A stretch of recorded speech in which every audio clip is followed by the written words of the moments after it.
दोस्तों, आर्किटेक्ट या फिर सिविल इंजीनियर अगर आप हैं तो इस वीडियो में आप बने रहिएगा। मैं आपको जो बताने वाला हूँ वो जेन्युइन रिव्यू है, क्योंकि अभी मैंने जो मॉडल मैंने लिया है सीपीयू का, उस मॉडल को अभी मैं दिखाऊंगा और मैंने ये सीपीयू क्यों लिया उसको भी मैं बताऊंगा। अगर आप एक लैपटॉप लेने चाह रहे हैं तो भी इस वीडियो में बने रहिएगा। मैं आपको बताऊंगा कि आपको कौन कौन से लैपटॉप आप प्रीफर कर सकते हैं जो मैंने सीपीयू लिया है। इसके अलावा अभी देखिए यहाँ पे जो स्क्रीन पे दिख रहा है, मैं लेटेस्ट सॉफ्टवेयर ही सभी यूज़ कर रहा हूँ।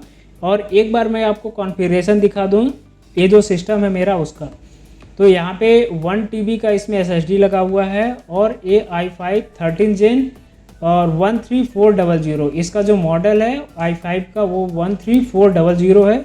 13400F भी एक मॉडल इसका आता है, लेकिन वो मॉडल अगर आपको लेना है तो उसके साथ आपको एक इसमें ग्राफिक कार्ड डलवाना पड़ेगा।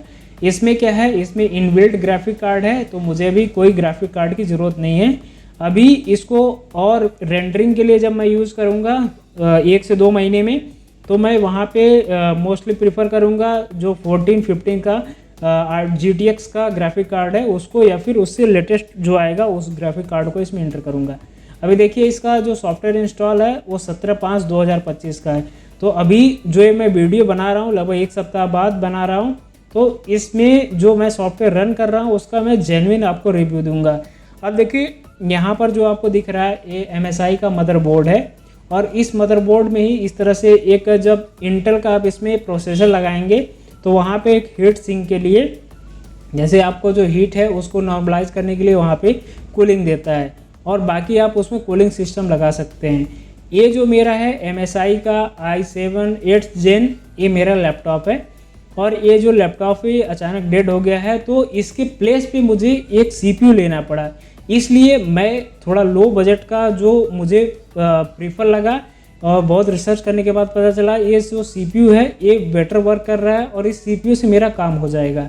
क्योंकि अभी इसमें मैं जस्ट ग्राफिक कार्ड एंटर कर दूंगा तो जो मेरा ग्रासहोपर या फिर जो रेंडरिंग के सॉफ्टवेयर हैं वो सभी सॉफ्टवेयर इसमें चल जाएंगे, क्योंकि मुझे टेक्ला के साथ साथ ग्रासहोपर भी चलाना पड़ता है, और जो बीम मॉडलिंग करते हैं तो उसमें भी ग्रासहोपर की यूज़ होता है।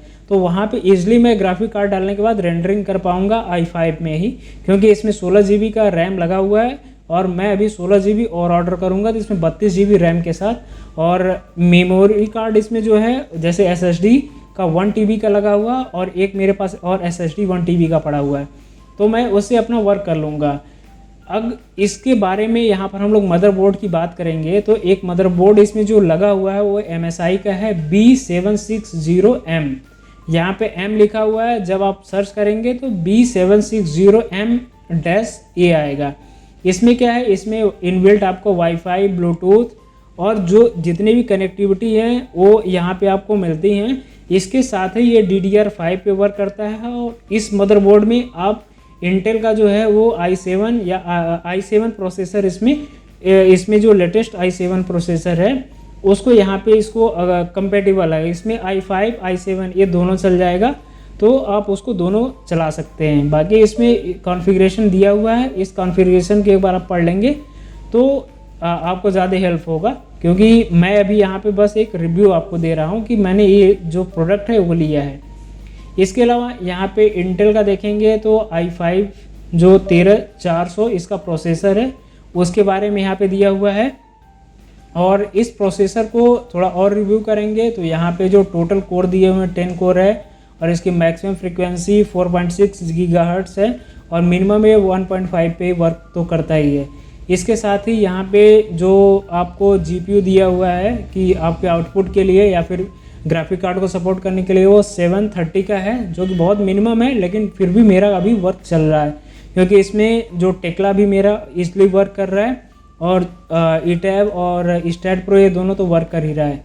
तो ये मैंने अभी आपको जो बताया वो CPU के बारे में कंप्लीट इन्फॉर्मेशन दे दी, और ये CPU बहुत ही बढ़िया है, क्योंकि इस पर अभी मल्टीटास्किंग भी कर रहे हैं, क्योंकि मेरा क्या होता है कि जब कोई भी वर्क करते हैं तो उसमें ऑटोकैड को भी ओपन करना पड़ता है, और ईटैब को या फिर सेफ को, ये सभी सॉफ्टवेयर एक साथ चलाने पड़ते हैं।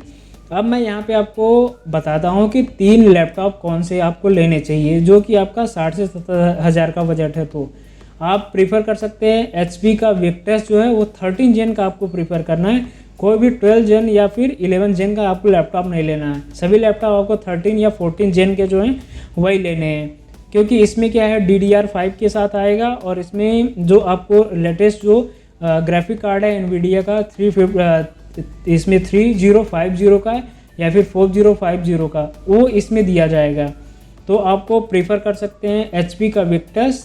दूसरा आपको लैपटॉप जो लेना है आप अपने हिसाब से इसमें चूज़ कर सकते हैं कि आपको HP बेटर लगता है, क्योंकि जो ये लैपटॉप है इसको भी मैंने जो हमारे यहाँ ऑफिस में वर्क करते हैं बच्चे उनसे मैंने रिव्यू लेके ही किया है।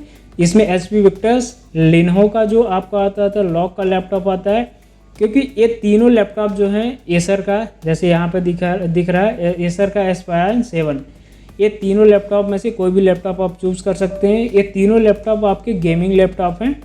इसके साथ ही अगर आपका बजट और भी अच्छा है, अगर आप 60,000 70,000 से ऊपर लगा रहे हैं तो आप MSI की तरफ भी जा सकते हैं। MSI में क्योंकि जो मेरा लैपटॉप है इसमें सेकंड नंबर का दिखा रहा है 1,35,000। ये जो मैं अभी लैपटॉप यूज़ कर रहा था, मैं ये लैपटॉप यूज़ कर रहा था। तो अगर आप MSI की तरफ जाते हैं, क्योंकि बहुत ही अच्छे लैपटॉप आते हैं, तो आप MSI को भी प्रीफर कर सकते हैं। लेकिन अगर आप मेरी तरह जैसे ऑफिस वर्क के अलावा आप अपने घर पे भी काम करते हैं, मोस्टली वर्क आप घर पे करते हैं और एक जगह स्टे करके करते हैं, तो आपको लैपटॉप लेना उतना बेटर नहीं रहेगा।